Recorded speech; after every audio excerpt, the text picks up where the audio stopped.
السلام علیکم بچوں، کیا حال ہیں آپ کے؟ میں ناز آپ کے ساتھ ہوں۔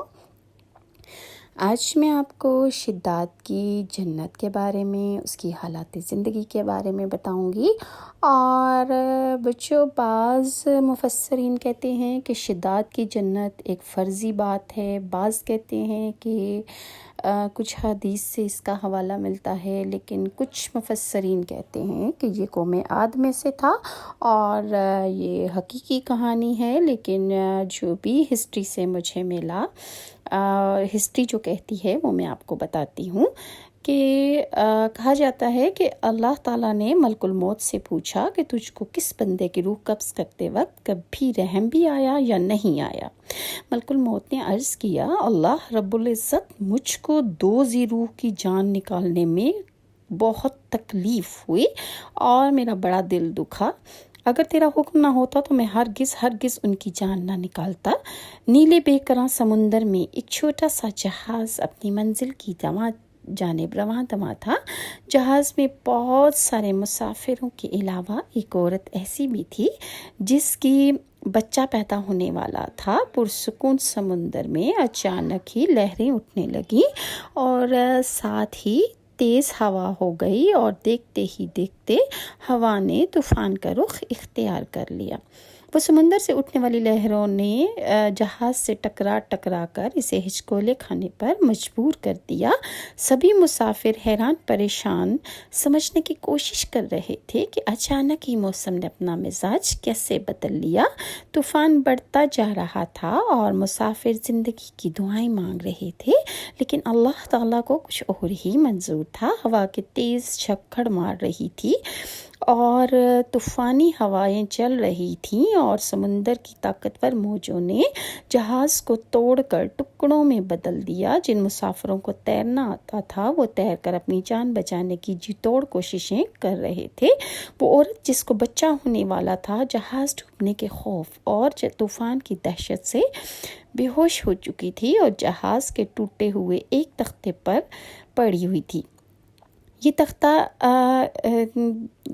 بہت گہرے سمندر میں تیز لہروں کے سہارے بہتا چلا جا رہا تھا اور اسی حالت میں عورت کے ہاں بچہ پیدا ہو گیا اور بچہ پیدا ہونے کے ساتھ ہی اللہ تعالیٰ نے ملک الموت کو حکم دیا کہ اس عورت کی روح قبض کر لو۔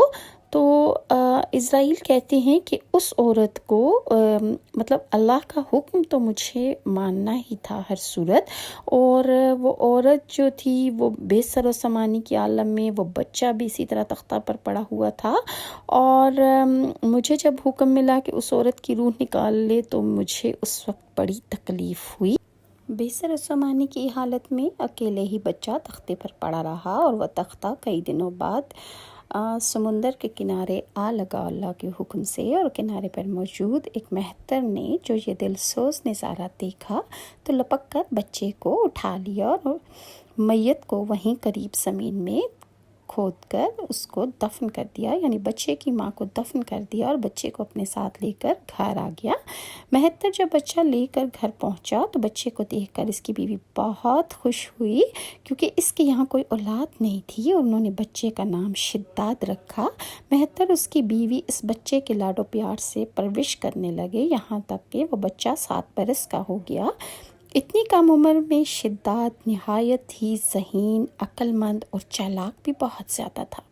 ایک روز گاؤں کے باہر شداد بچوں کے ساتھ کھیل رہا تھا کہ اچانک ہی شور اٹھا کہ بادشاہ کی سواری آ رہی ہے۔ یہ سنتے ہی سارے بچے بادشاہ کے ڈر سے بھاگ گئے، لیکن شداد وہیں قریب ایک ٹیلے کی اوڑ میں چھپ کر بادشاہ کی سواری اور شاہی لشکر کا نظارہ دیکھنے لگا، یہاں تک کہ تمام لشکر گزر گیا اور بادشاہ کی سواری گزرنے کے بعد کچھ پیادے گری پڑی ہوئی چیزوں کی خبر گیری کے واسطے لشکر کے پیچھے پیچھے آئے۔ ان پیادوں میں سے ایک پیادے نے راستے میں ایک پوٹلی پڑی ہوئی پائی۔ اس نے جب پوٹلی کو کھولا تو دیکھا اس میں ایک سرمے دانی تھی۔ وہ پیادے اپنے ساتھیوں سے بولا، میں نے سرما پایا ہے۔ اگر تمہاری اجازت ہو تو میں اسے اپنی آنکھوں میں لگاؤں، کیونکہ میری بینائی بھی کچھ کمزور ہو گئی ہے، شاید میں اس سرمے سے مجھے کچھ فائدہ ہو جائے کہ میں اسے لگاؤں اور میری بینائی کچھ ٹھیک ہو جائے۔ اس کے ساتھیوں نے جواب دیا، اول تو راستے میں پڑی ہوئی چیز نہیں اٹھانا چاہیے، خیر اب اگر تو نے اٹھا ہی لی ہے تو بغیر آزمائے ہوئے آنکھوں میں ہرگز مت لگانا، کبھی فائدہ اور کبھی نقصان نہ ہو جائے، پہلے کسی اور کی آنکھوں میں لگا کر دیکھو۔ یہ سن کر پیادے نے ادھر ادھر دیکھا تو اسے شداد ایک ٹیلے کی اوڑ میں نظر آ گیا۔ پیادے نے اسے بڑے پیار سے بلایا اور کہا، بیٹا ہم تیری آنکھوں میں سرما لگا دیں تاکہ تیری آنکھیں اچھی لگیں۔ شداد نے پیادے سے سرمے دانی اور سلائی لے کر اپنی آنکھوں میں سرما لگایا۔ سرما لگاتے ہی شداد کے 14 طبق روشن ہو گئے اور اسے زمین کے اندر چھپے ہوئے تمام خزانے بالکل اسی طرح سے نظر آنے لگے جیسے صاف شفاف پانی میں چیزیں نظر آتی ہیں۔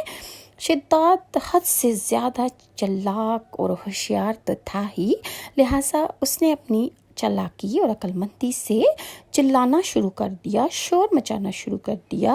اس نے کہا کہ اے خانہ خرابو، ظالمو، تم نے میری آنکھیں پھوڑ دی ہیں، ہائے میں اندھا ہو گیا ہوں اور میری آنکھوں میں کیسا زہر لگایا ہے، ہائے اب میں بادشاہ کے پاس جاؤں گا اور تمہاری فریاد کروں گا اور تم لوگوں کو بہت سزا دلواؤں گا۔ پیادوں نے جب یہ سنا تو خوف کے مارے سرما وہیں چھوڑ کر گرتے پڑتے اپنی جان بچا کے بھاگ کھڑے ہوئے، اور شداد اپنی چالاکی اور پیادوں کی بزدلی پر خوب ہنسا اور اس نے سرما دانی اٹھائی اور لے کر اپنے گھر چلایا اور اپنے باپ سے سارا واقعہ بیان کر دیا۔ مہتر اپنے بیٹے کی ہوشیاری سے بہت خوش ہوا اور رات کو جب سب لوگ سو جائیں گے تو اس نے کہا کہ ہم اپنے بھروسے کے مزدوروں کے ساتھ پھاوڑے لے کر جائیں گے اور جہاں بھی تجھ کو خزانہ نظر آئے گا ہم وہاں سے کھود کر نکال لیں گے اور اپنے گدھوں اور خچروں پر لاد کر خزانہ لے آئیں گے۔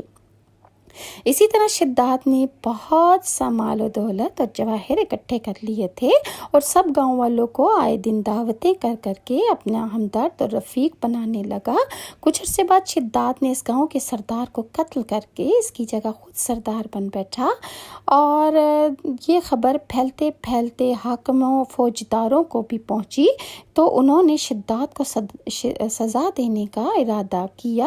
اس سے پہلے کہ وہ اس کو سزا دیتے، شداد نے بھی اپنی ایک فوج بہت سارے پیسے کی وجہ سے تیار کر لی تھی اور ان حاکموں اور فوجداروں سے مقابلہ کیا اور اپنی ذہانت اور بہادری سے سب حاکموں کو ایک ایک کر کے ہلاک کر ڈالا، اور اس طرح سے اس کی طاقت بڑھنے لگی اور بڑھتے بڑھتے یہ ہوا کہ شداد جو تھا وہ تمام روئے زمین کا بادشاہ بن بیٹھا اور سارے جہاں کے حاکم، امراء اور سردار اس کے مطیع اور فرما بردار ہو گئے۔